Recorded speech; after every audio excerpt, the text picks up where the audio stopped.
Pharmaceutical chemistry में inorganic pharmaceutical chapter 3 में dental product के बारे में आज हम बात करते हैं। ये डेंटल प्रोडक्ट सबके लिए जानना बहुत ज़रूरी है, क्योंकि दांतों से संबंधित अगर जानकारी रहेगी तो हर इंसान अपने दांतों का रखरखाव अच्छे से कर सकेगा। दूसरा, स्टूडेंट्स के लिए ये उतना ही इंपॉर्टेंट है, क्योंकि हर बार एग्जाम में ये पूछा गया है। 8 नंबर का ये डेंटल प्रोडक्ट्स मैं आपको दिखाता हूँ। ये देखिए, लास्ट टाइम एग्जाम में 8 नंबर का डेंटल प्रोडक्ट पूछा गया है और इनहेलेंट्स पूछा गया है। ये देखिए, right short notes on any two protectives मैं आपको लास्ट करा चुका हूं, एड्जॉर्बेंट एंड प्रोटेक्टिव्स। ठीक है, 8 नंबर का है, तो 8 नंबर के हिसाब से आपको काफ़ी कुछ लिखना पड़ेगा। सेकंड है डेंटल प्रोडक्ट्स, थर्ड है इनहेलेंट्स। जो नेक्स्ट हमारा टॉपिक होगा डेंटल प्रोडक्ट्स के बाद, वो इनहेलेंट्स होगा। 8 नंबर में कोई दो आपको डिस्क्राइब करने हैं। तो आज हम चर्चा करते हैं डेंटल प्रोडक्ट्स के बारे में। चलो देरी ना करते हुए शुरुआत करते हैं। तो डेंटल प्रोडक्ट के बारे में जानने से पहले इसके स्ट्रक्चर के बारे में थोड़ा सा देख लें, फिर नोट्स की तरफ आगे बढ़ेंगे। स्ट्रक्चर देखिए,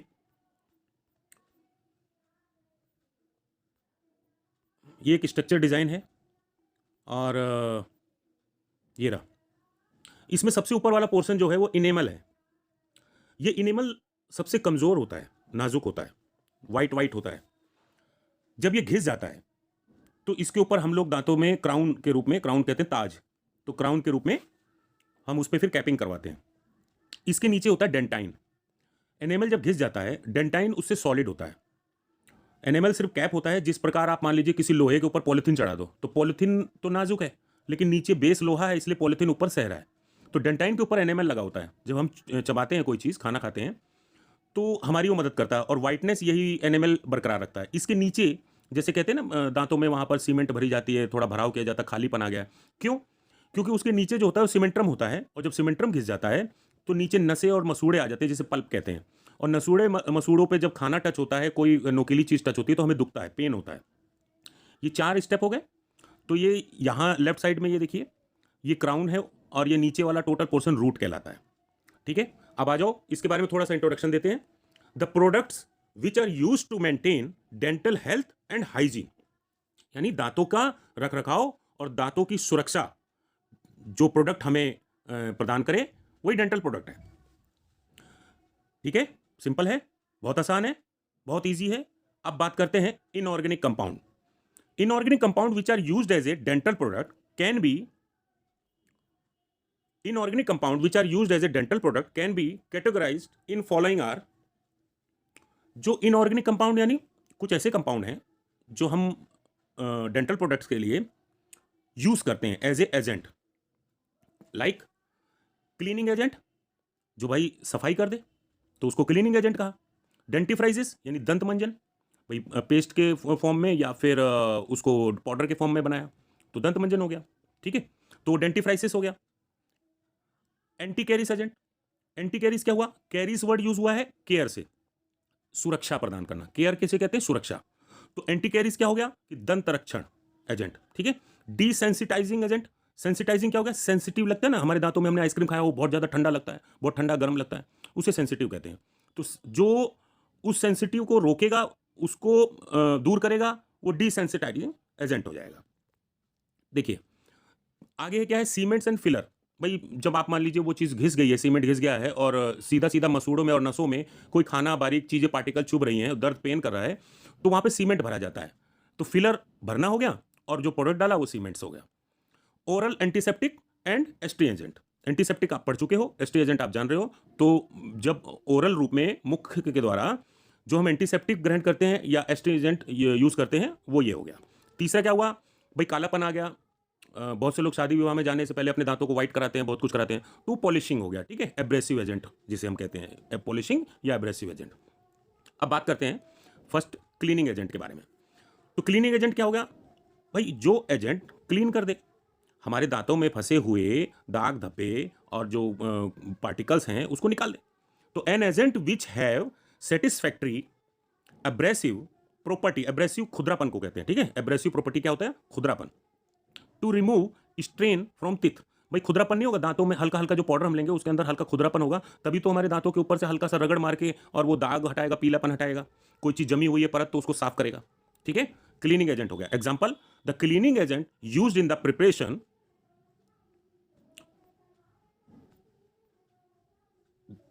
द प्रिपरेशन ये फोटो ले लीजिए पूरे एक पेज की और इसको स्क्रीनशॉट खींच लीजिए और रोटेट करके इसको आप देख सकते हैं, कोई चीज छूट गई हो तो। Of toothpaste and tooth powder are dibasic and tribasic calcium phosphate. क्या था कि क्लीनिंग एजेंट जो यूज हो रहा है किस लिए बनाने में, इन द प्रिपरेशन में, वो या तो डायबिसिस होगा या ट्रायबिसिस होगा, कैल्शियम फॉस्फेट होगा। भाई कैल्शियम, हमारे दांतों में कैल्शियम की कमी होती है तो सिंपल सी बात है कैल्शियम फॉस्फेट होगा, तो डायबिसिस होगा या ट्रायबिसिस होगा। ठीक है, the phosphate are generally used as a anticaries and cleaning agent. जो फॉस्फेट होता है वो ज्यादातर नॉर्मल रूप से एंटीकैरिस के रूप में, यानी केयर करने वाला, और सफाई के रूप में यूज होता है। तो अगर आपसे एमसीक्यू के क्वेश्चन में पूछा जाए तो आप कैल्शियम फॉस्फेट लिख सकते हैं या सिंपल फॉस्फेट लिख सकते हैं। ठीक है, अब आ जाओ डेंटिफ्राइसिस, दंत मंजन के बारे में बात करते हैं। तो a dentifrices is a substance used for cleaning the reachable surface of the teeth with a toothbrush. एक ऐसा सब्सटेंस जो साफ करने के लिए हम यूज कर रहे हैं, कहां पहुंचता है, reachable surface of the teeth, जहां टीथ में बहुत छोटे छोटे जो गड्ढे होते हैं वहां पर अब अगर मान लो हम उंगली से करते हैं तो वहां पर हमारी उंगलियां नहीं पहुंच पाती, तो नुकीला जो ब्रश का भाग होता है वो वहां पे पहुंच जाता है। तो ए डेंटिफ्राइसिस क्या हो गया, एक ऐसा सब्सटेंस है जो यूज किया जाता है क्लीनिंग करने के लिए, कहां पर, जो दांतों के टेढ़े मेढ़े भाग पर पहुंच के वहां के सरफेस पर सफाई कर सके। तो इसका मेन ऑब्जेक्टिव क्या होगा, the main objective of a dentifrices is to help the toothbrush clean the teeth. ठीक है, दांतों को साफ करना, ये इसका मेन ऑब्जेक्टिव हो गया। अवेलेबिलिटी क्या है, they are available as tooth powder के रूप में, टूथपेस्ट के रूप में, लिक्विड के रूप में और जेल के रूप में। बहुत सिंपल है, सब जानते हैं। ठीक है, अब टाइप्स की बात करते हैं। तो types, toothpaste, tooth powder, mouth wash, toothpaste. Toothpaste क्या, it is used with a toothbrush for maintaining oral hygiene. ठीक है, द ओरल हाइजीन, उसको बचाने के लिए टूथपेस्ट जो होता है वो यूज किया जाता है टूथब्रश में, टूथब्रश के मदद से। It is mainly use for removing debris यानी गंदगी एंड प्लेग, जो परत उसके ऊपर जमी होती है। It is also has some additional functions. क्या होता है इसका कुछ एक्स्ट्रा फंक्शन भी है, जैसे दांतों में सफेदपन लाना और ठंडी ठंडी हवा देना। जैसे क्लोजअप वाले दिखाते हैं कि हमारे ये करो तो इससे ठंडी ठंडी सांस आती है, अच्छी अच्छी ताजगी वाली आती है, तो ये हो गया। अब a fluoride containing toothpaste is recommended by the scientific and dental community.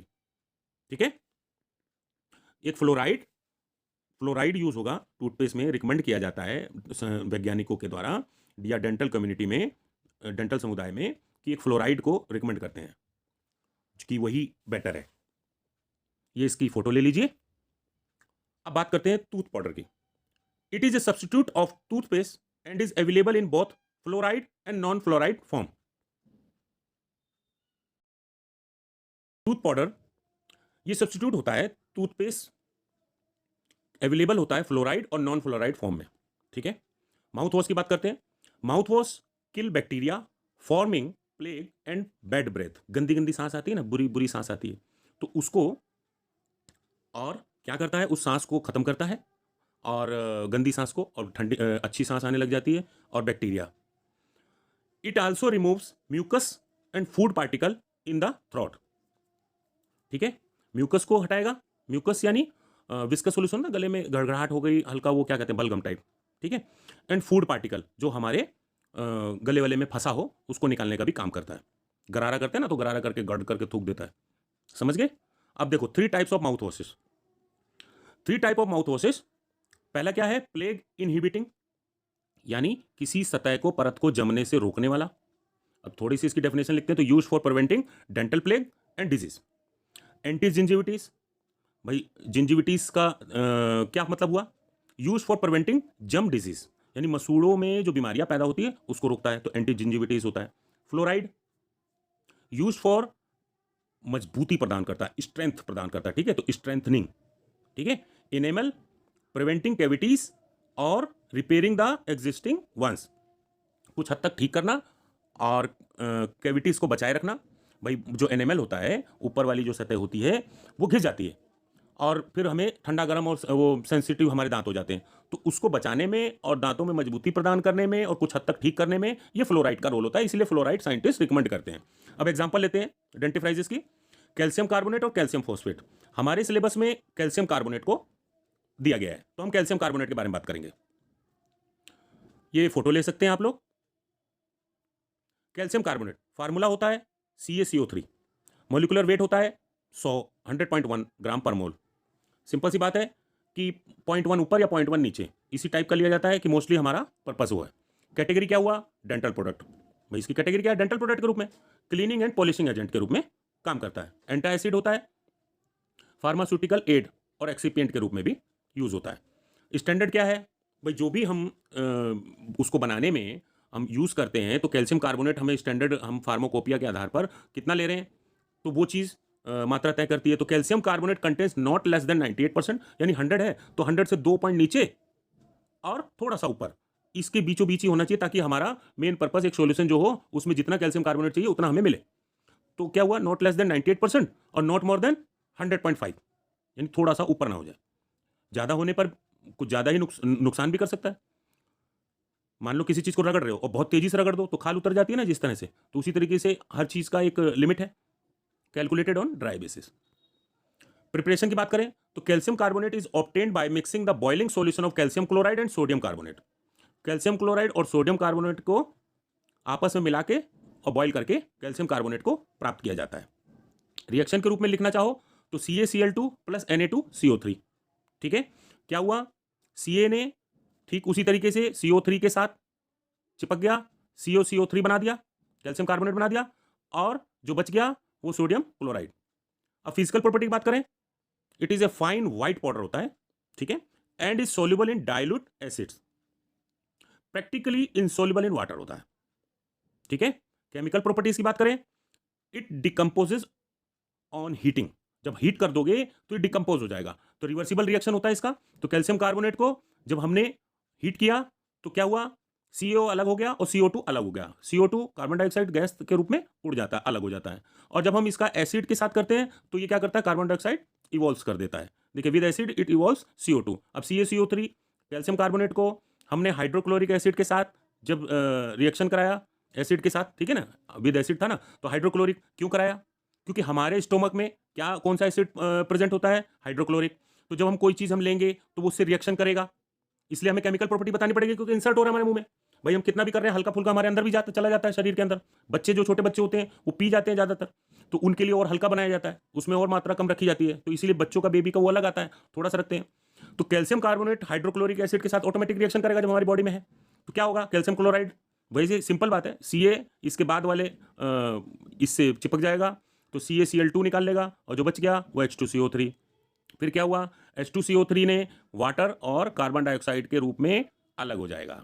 यानी हमने जब कैल्शियम कार्बोनेट को लिया, हमारे स्टोमक में हाइड्रोक्लोरिक एसिड था, अब ये अंदर जाके होगा क्या? कल को हमको नुकसान तो नहीं कर देगा? नहीं जी, ये हाइड्रोक्लोरिक के साथ रिएक्शन करके कैल्शियम क्लोराइड और H2CO3 दो रिएक्शन बनाएगा, और फिर क्या करेगा? H2CO3 पानी और कार्बन डाइऑक्साइड में तब्दील हो जाएगा। कार्बन डाइऑक्साइड हम अपने सांस के जरिए बाहर छोड़ देंगे, और पानी हमारा, हम ऑलरेडी हमारे पानी की जरूरत होती है, वो उसमें डिजोल्व हो जाएगा। बहुत क्लियर है, सिंपल है। अब ये पूरी फोटो ले लीजिए। स्टोरेज की बात करते हैं, should be stored in well close container. ठीक है, अगर क्लोज में नहीं रहेगा तो सूख जाएगा, उसकी वो रिएक्ट जो उसका मेन इंग्रेडिएंट्स है उसका असर कम हो जाएगा। ठीक है ना। यूजेस की बात करें तो डेंटिफ्राइजेस के रूप में यूज होता है, ब्रैकेट में टूथ पाउडर। ठीक है, और it is rapidly acting non systemic anti acid. Non systemic anti acid मतलब हमारे सिस्टम से हटकर, जो हमारे मुंह में भी तो एसिड आता है ना, कहीं भी आप कहीं पर भी जो भी चीज़ यूज़ कर रहे हैं, तो जब वहाँ पे कोई केमिकल सब्सटेंस आप ले रहे हैं तो वहाँ पर एक तरह का एसिड उत्पन्न होने के चांसेस होते हैं, तो ये rapidly acting non systemic anti acid करता है। अब फार्मास्यूटिकल फॉर्मुलेशन की बात करें तो इसे टैबलेट के और च्यूएबल के रूप में बनाया जाता है, टैबलेट के रूप में और च्यूएबल के रूप में बनाया जाता है। मार्केट प्रिपरेशन की बात करें तो थम्स के नाम से आता है, अब Tums extra, Tums freshener, Tums kids, Tums regular, Tums ultra, ठीक है, बहुत सिंपल है। अब बात करते हैं एंटी कैरिस एजेंट की, दंत रक्षण कारक। जब when micro organisms act on carbohydrates acids are produced which cause dental caries और tooth decay, the agent which to prevent और to inhibit tooth decay known as anti caries agent. जब micro organism act करता है किस पे, carbohydrates पे, क्योंकि जब भी हम कोई चीज़ खाएंगे तो वो कार्बोहाइड्रेट्स के फॉर्म में तब्दील होगा, कार्बोहाइड्रेट्स एनर्जी में बदल जाता है। तो जो माइक्रो ऑर्गेनिज्म होता है वो क्या होगा, एसिड आर प्रोड्यूस्ड, एक एसिड प्रोड्यूस करता है, क्योंकि कार्बन अलग निकलता है। हम जैसे कपाल भारती क्यों करते हैं, क्योंकि हमारे अंदर का कार्बन हमेशा निकलता रहता है, मरने के बाद कार्बन 14 की मात्रा हो जाती है, तो हमेशा कार्बन निकलता रहता है। तो बॉडी कोई भी चीज़ जलेगी, कोई भी चीज़ रिएक्शन होगा तो वो कार्बन छोड़ेगा, सिंपल सी बात है। कार्बन के भी कई फार्मूला हैं, कई मात्रा हैं, कार्बन 1 2 3 14। तो देखिए, तो ये क्या कर रहा है, ये क्या करता है, डेंट उस केस में हमारे, और जो वो कार्बन निकल रहा है गैस के रूप में निकल रहा है, तो हमारे मसूड़ों को हल्का करेगा। पेट से ही प्रॉब्लम होती है ना, तो गोली खाते हैं, दांतों में दर्द है तो वो दर्द की गोली दे देगा पेट में। क्यों? क्योंकि वो जो गैस है जो दांतों को आके मसूड़ों को ढीला कर रही है, उसको रोकने का काम करेगा। वो शांत हो जाएगी, वो ठंडा हो जाएगा। तो मोस्टली लोग कहते हैं ना कि केला खा लो, नींबू पानी पी लो, दही खा लो। क्यों? क्योंकि जो गैस निकल रही थी, दही गई तो दही उसके ऊपर लपेट कर लेट गई और दाब दिया उसको, तो गैस जानी ऊपर बंद हो गई। अब ऑटोमेटिक हमारा दांत ठीक होना शुरू हो गया। तो सारी बीमारियों का इलाज हमारे अंदर ही होता है। तो हम सिर्फ उसको ठीक होने के लिए और ठीक करने देने के लिए मौका देते हैं। जब कोई चीज़ बढ़ती रहती है तो वो ठीक नहीं कर पाता। तो देखिए, फिर एंटी कैरिस एजेंट है क्या? तो इसका सिंपल सा आंसर है, ऐसा agent, the agent which to, जो प्रिवेंट करे, रोक दे, टू इनहिबिट, क्या करे, बचाव करे, और प्रिवेंट करे, इनहिबिट करे, इनहिबिट मतलब रोकना, टूथ डिके, दांतों को सड़ने में, उसी को एंटी कैरिस एजेंट कहते हैं। एग्जाम्पल है सोडियम फ्लोराइड, जो हमारे सिलेबस में दिया गया हुआ है, सोडियम फ्लोराइड। तो सोडियम फ्लोराइड के बारे में बात करते हैं। Molecular formula NaF, molecular weight 42 gram per mole, category anti caries agent, dental product है। इसकी फोटो ले लीजिए।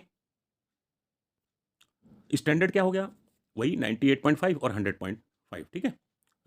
NLT का मतलब है नॉट लेस देन 98.5 और नॉट मोर देन 100.5, ठीक है। प्रिपरेशन की बात करें, भाई प्रिपरेशन भाई बनता कैसे है, तो bye reacting sodium carbonate and hydrogen fluoride gas.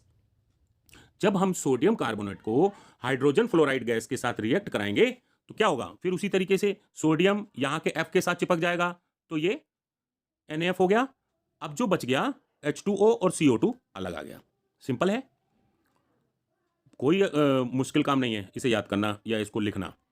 अब देखो, bye double decomposition of calcium fluoride, calcium fluoride के डबल डिकम्पोजिशन से देखिए क्या होगा। कैल्शियम फ्लोराइड किस में हो गया, सोडियम कार्बोनेट में डिकम्पोज हुआ। तो क्या किया इसने, देखिए Ca ने CO3 से चिपक के यहाँ कैल्शियम कार्बोनेट अलग हो गया और सोडियम फ्लोराइड अलग हो गया। इस तरीके से हमने प्राप्त कर लिया। अब आ जाओ इसकी फिजिकल प्रॉपर्टी के बारे में बात करते हैं। तो कलर इसका होता है व्हाइट और कलरलेस होता है। ऑर्डर होता है ऑर्डरलेस। स्टेट क्या होगा, क्रिस्टल होगा और पाउडर फॉर्म में होगा। सोल्युबिलिटी होगा soluble in water and alcohol होगा। नेचर होगा वीक एसिड। केमिकल प्रॉपर्टीज की बात करेंगे तो केमिकल प्रॉपर्टी होगी रिएक्शन विद वाटर। जब हम, भाई देखो सिंपल सी बात है, जब हम सोडियम फ्लोराइड को किसी भी चीज को ले रहे हैं तो हमारे अंदर पानी है, तो वो पानी के साथ कुछ रिएक्शन करेगा, तो क्या होगा, नुकसान देगा, फायदा होगा या क्या होगा, उसकी हमें क्या प्रभाव पड़ेगा, तो हमें वो बताना है। तो हमारे अंदर पानी ऑलरेडी है, तो जब हमने सोडियम फ्लोराइड के रूप में लिया और पानी के साथ वो मिल गया, तो क्या हुआ, हाइड्रोजन फ्लोराइड और सोडियम हाइड्रोक्साइड उसने बना दिया। फिर क्या हुआ, रिएक्शन विद क्लोरीन। जब हमने क्लोरीन के साथ रिएक्शन कराया तो क्या हुआ, सोडियम फ्लोराइड और क्लोरीन, सोडियम फ्लोराइड क्लोरीन के साथ सोडियम क्लोराइड और फ्लोरीन कर लिया, ठीक है।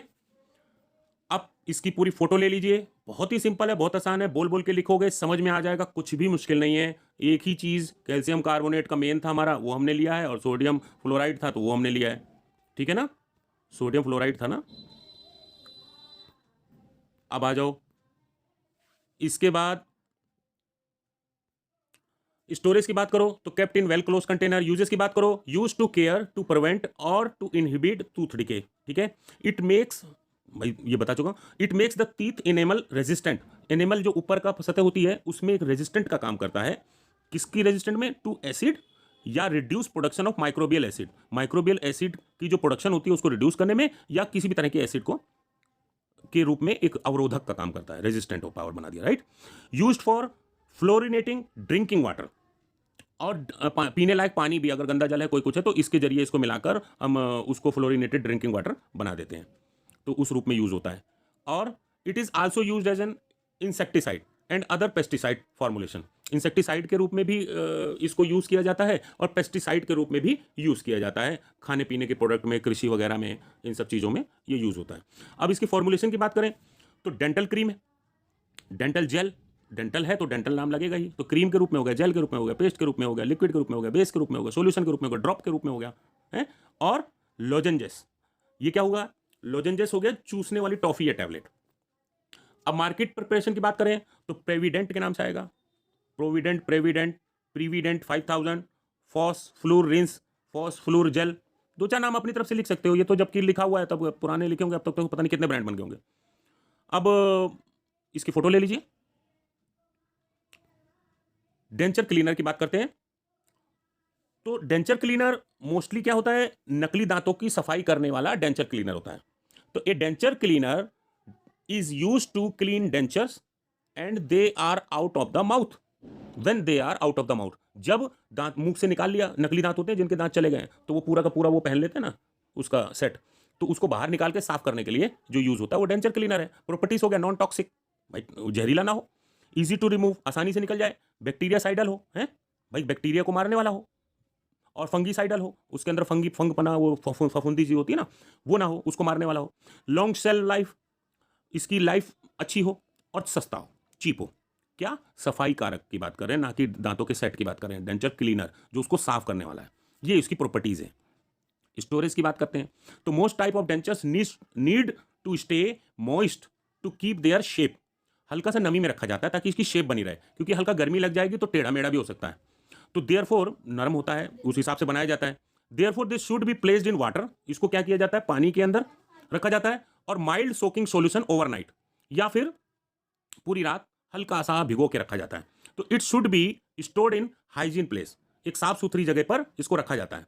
यूजेस हो गया इन क्लीनिंग डेंचर्स, डेंचर को साफ करने में, और they fight bad breath with its antibacterial properties, antibacterial properties के रूप में यूज होता है। फॉर्मुलेशन की बात करते हैं, लिक्विड सॉल्यूशन के रूप में, पेस्ट के रूप में, पाउडर्स के रूप में, टैबलेट्स के रूप में। मार्केट प्रिपरेशन की बात करेंगे तो पोलेंट, एफर्डेंट, कोरेगा, सिक्योर, क्लीन सोडेंट। ठीक है भाई, क्लीन सोडेंट इसलिए क्लीन करने वाला है, तो इसी तरह के दो चार नाम आप अपने हिसाब से लिख सकते हो। इसकी पूरी फोटो ले लो। आ जाओ डेंचर एडेसिव की बात करते हैं तो डेंचर एडेसिव क्या वर्ड या यूज हुआ, ये होता है आर पेस्ट होता है या पाउडर होता है, ठीक है, या adhesive pad. They may be placed in on dentures, denture में प्लेस किया जाता है to help them stay in place. Sometimes denture adhesives contain zinc to enhance adhesion. Adhesive का मतलब है चिपकाना, भाई एडेस कर देना, ऐड कर देना। तो दांतों को सेट एडजस्टमेंट नहीं हुआ, रखा हुआ है और आप बोलने लग गए, मुंह से बाहर आ गया, हल्का सा ऊपर उठ गया, तो उसको वहां पर एडजस्ट करने का काम करता है। एडजस्ट से ही एडेसिव बना है, उसको एडजस्टमेंट करने के लिए जो एडेसिव यूज होता है, जो चीज जो सोल्यूशन प्रोडक्ट जो भी बना वो एडेसिव हो गया, तो डेंचर एडेसिव, सिंपल है। प्रॉपर्टीज की बात करते हैं, अवेलेबल एज जेल, जेल के रूप में होगा, क्रीम के रूप में होगा, पाउडर के रूप में होगा, नॉन टॉक्सिक होगा, है न्यूट्रल ऑर्डर एंड टेस्ट होगा, डिस्करेज माइक्रोबियल ग्रोथ होगा। एडेसिवनेस शुड बी रिटेन्ड फॉर 12 से 16 आवर, जो उसका अटैचमेंट है या जो उसकी एडजस्टमेंट है वो कम से कम 12 से 16 घंटा होनी चाहिए, ये ऐसी प्रॉपर्टी उसकी है। अब फार्मुलेशन की बात करते हैं तो पेस्ट, पाउडर और जेल के रूप में। मार्केट प्रिपरेशन बोले तो फिक्सोडेंट, भाई फिक्स कर देगा तो फिक्सोडेंट के नाम से बना दिया किसी ने, सी बॉन्ड बना दिया, पॉलीग्रिप, ग्रिपिंग पावर बना दी तो पॉलीग्रिप हो गया। तो इसी तरह के दो चार नाम रख सकते हो, और ये पूरे इसकी फोटो ले लीजिए हैं। अब आ जाओ माउथ वॉशेस की बात कर लेते हैं। It is clear aqueous solution having a pleasant test.